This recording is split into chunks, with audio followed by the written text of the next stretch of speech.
Ladies and gentlemen, welcome to part 2 of the Ultimate Japanese Video Game Collection Room Tour, whatever I'm calling it. I'm starting out at a weird angle because I want to go over the rest of the stuff that I keep underneath my bed at my parents' house. But also I want to explain some of the decorations that I have up, at least the video game ones at least.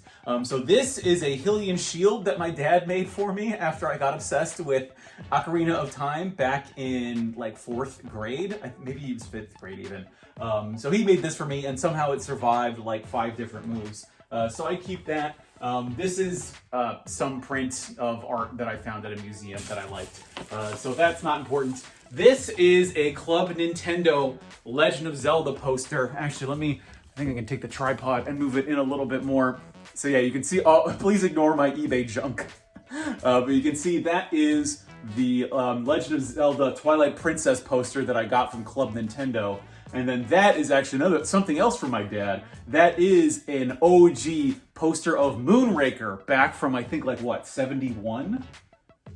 Definitely early 70s, right? I can't remember what year Moonraker came out, but my dad had it from when he was a kid, and then he gave it to me, so I put it in a frame because I freaking love James Bond and I love Moonraker. Very, very unironically.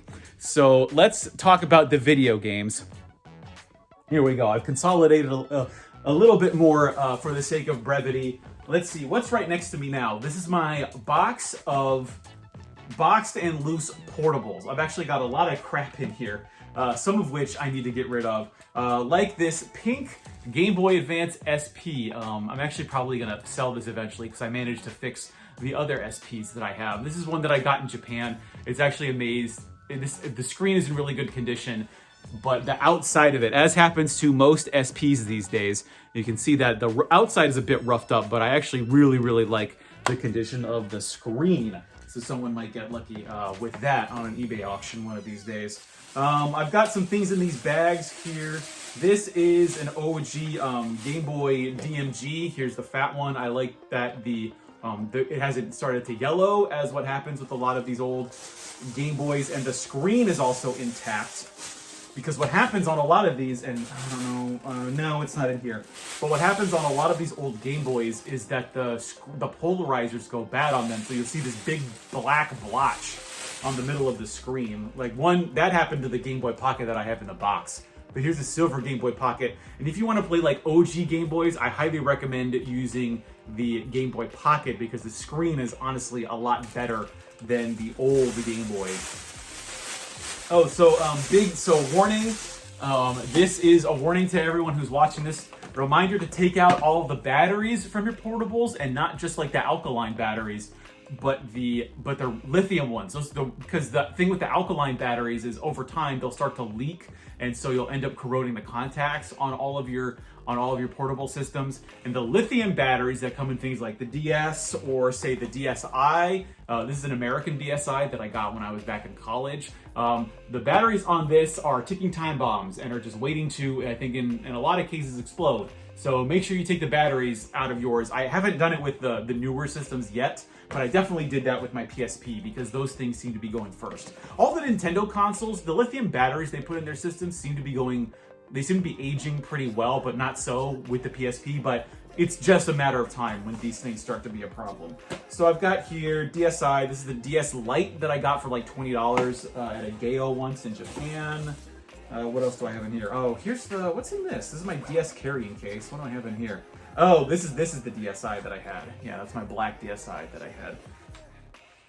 And what's great about the DS is that they're all regions, so you don't have to worry about, oh my god, unlike the freaking what was it, like the Wii U, which was region locked. But then here, oh yes, this is, I think, another one of my prizes. This is the Majora's Mask 3DS that I bought in Japan, and I'm never getting rid of this bad boy because I freaking love Majora's Mask, greatest game of all time, and so of course I had to get the 3DS, to match. Moving along, oh, and here then like I've got a bunch of Switch game holders. So when I was living away and I didn't have access to my boxes, you can hold all the Switch games in here. I kind of wish they did have bigger ones though, because I think these only hold like 6 games a pop. These hoary ones, but then you've got the DS ones that are like massive books.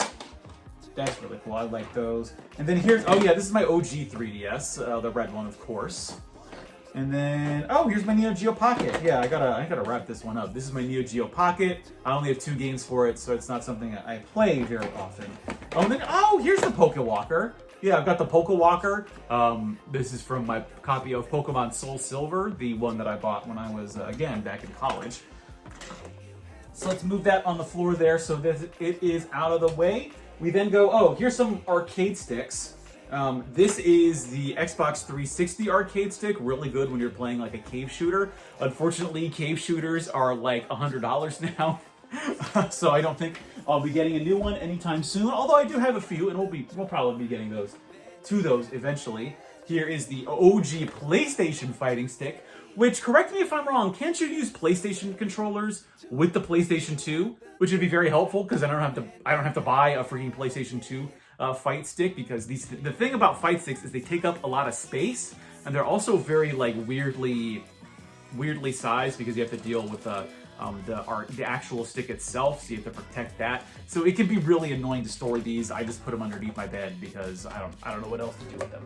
So moving that aside, oh, speaking of arcade sticks, yes, so something I wanted to talk about is when I talk about collecting being a disease, here's an example. This is a Dead or Alive 3 stick, which I love the Dead or Alive series, so of course I like to have it as a piece of memorabilia.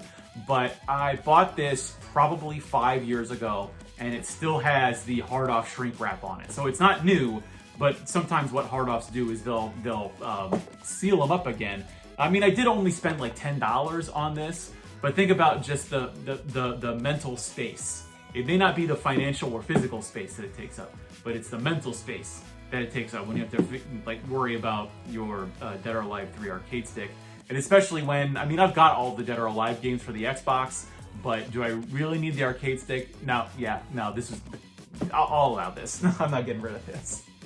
And then, oh, but the big one, my favorite one, is the Sega Saturn. What is the Virtua Stick? Yeah, this is based on the Astro City arcade system that Sega put out in the mid 1990s. This is what I use whenever I play Sega Saturn scrolling shooters or fighting games or any other arcade game for the Sega Saturn. This baby rocks. I think I picked it up for like $15 at a hard off. Oh, the stick is still very good. The buttons, I love the color combination on this. Really want to get like the Astro City Mini, but I don't like tiny arcade systems. Doesn't fit my hands, doesn't make any sense. Speaking of weird peripherals, here is my OG. I mean, technically it's actually my dad's. So I got a Super Nintendo when I was a kid, and my dad got a Super Scope to go with it, and got a bunch of games for it as well. But this is the original box. I used to have my Super Nintendo box. I don't know what happened to it, but for some reason I still got this bad boy, as well as Super Scope 6. Which for some reason, like on eBay, people want like $50 for, but it's like a $5 game when you find it in person. Like, come on. So moving along, here is the rest of my bare cartridges for the Nintendo 64. I mean, how many games is this? This is probably like, I mean, let's say like 15 per row. This is probably like, at least 70 games probably in this half of the storage box. Here's Wave Race, but not the Rumble Pack version. So you could perhaps dispute my claim that I have all of the Japanese release N64 games. Here is, Masters 98 Augusta. This is a weird golf game that came out in the early days of the Nintendo 64. I reviewed it, I'm pretty sure I made that video where I reviewed all of the N64 golf games. Oh, here's a Ganbare Goemon game. This is Dedo Dedo Michichu Obake Tenko kanji that I can't read. Here's another, this is a Gooey Man game. Oh, and Zool. Actually, someone asked me a question about Zool. Apparently, like, no strategy guide currently exists for Zool in English, which I think is interesting to me. Oh, and Rakuga Kids. This got really expensive. This is a sort of almost like Parappa the Rappa looking 2.5D fighting game that came out in Japan and Europe, but not the United States. Really weird situation. Great graphics though. Looks really good. I haven't played it yet though. Which is another, when I talk about video game collecting being a disease, I don't think I've played half of these yet. So that's why I haven't bought a video game in like 6 months, just because I've been working on these bad boys. I also have, in addition to the N64 games, I also have the remnants of my N64 console collection. I used to have almost all of the N64 consoles, but I then decided that I really need to only hold on to like 2 or 3 of them. And really, it should only be 2. But here is the Japan exclusive orange Pikachu N64. When you turn this on, well, if you had it plugged in, the cheeks light up, which I think is really cool. I held on to it because it's the Japanese one, and I just, I think it looks, it is probably the most unique Nintendo 64. And then I wish, man, this one might become my daily driver, because this is the best looking Nintendo 64, bar none. This is the Dai-E Hawks clear or translucent orange and black N64. I mean, just look at how beautiful of a system it is. It is my second favorite color combination, next to, of course, red and black, which would be amazing. Which, ooh, that would be a good idea for a custom N64. But it's still in phenomenal shape. I think the black is see-through, or is it not? Yeah, it's a little see-through. But this is very, very difficult to find. I was lucky when I did. I think I bought it for like $40 because the place didn't know what it had. And I like to keep all of my consoles in plastic bags. Maybe people are asking that question. I keep in plastic bags just to make sure they don't get any scuff marks on them. I don't know if, sometimes I worry that the plastic bags are gonna like degrade and the degrading plastic's gonna fuck up the console itself, but that doesn't seem to be the case so far. What else do I have here? Oh yeah, here's the Casio Loopy cartridge that I have. This is Little Romance. I don't have the mouse that goes with this though, but I do have a Casio Loopy, which I bought ages ago. The only problem is that I don't have the AC adapter for the Casio Loopy. I need to buy one to make sure this thing works, because I don't even know if this thing works anymore. But so if you're not familiar with the Casio Loopy, oh, does this have the sticker in it? Oh yes, yes. So the Casio Loopy was a Casio system, a video game console that was marketed to younger women, to girls, back in the mid 1990s. And so for some reason they decided to put in a sticker printing machine into the console itself. You see, so it's got a little cassette that's got the sticker part that you would actually print out onto, and then it shoots it out of here. But again, I do not have the AC adapter that plugs into the back of this thing. I should probably do that. What is it called? Oh, the Maishiru Computer, MySeal Computer SV100. That is the Casio Loopy. Let me put that aside there with the one game that I have for it. And then let's finish off with, I think, what might be one of the more interesting items as well. You can see here, it's a controller that has Panasonic on it, which can only mean that this is the Panasonic 3DO. This is the top loader. I have the front loader complete in box. You'll end up seeing that a couple videos from now. But this bad boy, what's also great about this is that I don't believe the 3DO has region lock on it, and it also does not have copy protection on it. So I'm not saying you should. You should only have backups of games that you own, of course. But if, say, some burned copies fell off the back of a truck, you could use them on the system, which is very helpful considering how expensive some 3DO games are now.